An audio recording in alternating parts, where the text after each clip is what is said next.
So we have to devise these sort of fundamental mechanisms that we insist upon, that there can be no virus without vaccine, that there have to be routine ways for lies to be stopped.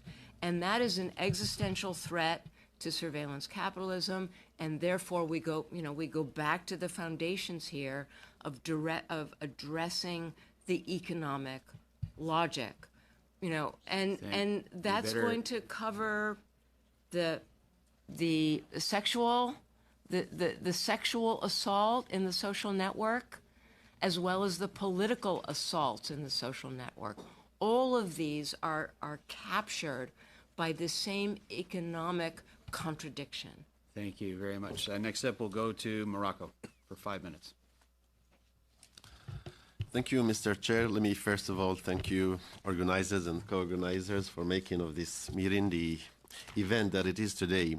I've been attentive, following the precious and valuable interventions, which were all trying to convey some ideas and thoughts regarding protection of personal data on the one hand, and the correlation between this protection and democracy, which is ultimately the core of the topic. Needless to remind you that violating private lives is shaking, if not jeopardizing, our democratic choices. That is the detention of personal data by certain actors, be they state actors or trade actors, renders our democracies vulnerable and subject to manipulation. And today, whether we like it or not, ourselves, we all become nomophobic to the extent that this reminds me of Mary Shelley's Frankenstein. We become victims of our machines. And I've heard Shoshana speaking of the failure of legislators to devise laws and enforce frameworks. Galileo once said, you cannot teach a man everything. You can only help him discover it within himself. And I guess this is what we need to grasp today more than ever before, beyond the restrictions, beyond the laws, and beyond the regulations. So don't you think, this is my question is directed to Shoshana, that it's an ethical question? And nobody can legislate on ethics. But what is frightening today is the more it says, the more it's going to be hard to handle. So how would you react to that?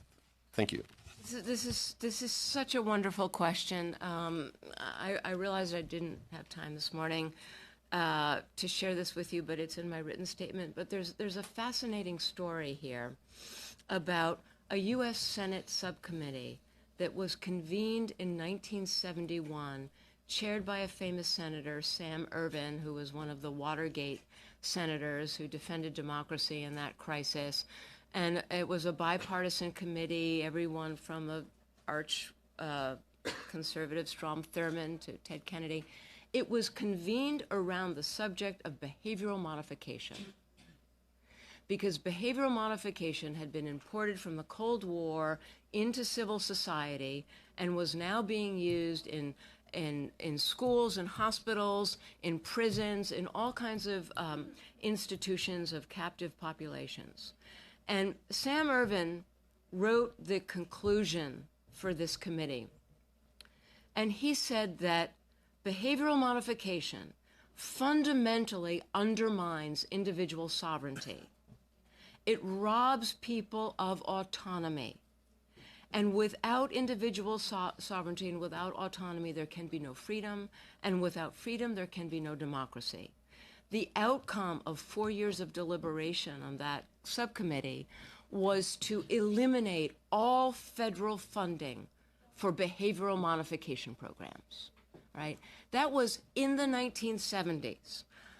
I think of the 1970s as 5 minutes ago, right? Those were some of the best years of my life. It wasn't that long ago, right? So now they're talking about aiming this at these institutions, bounded organizations.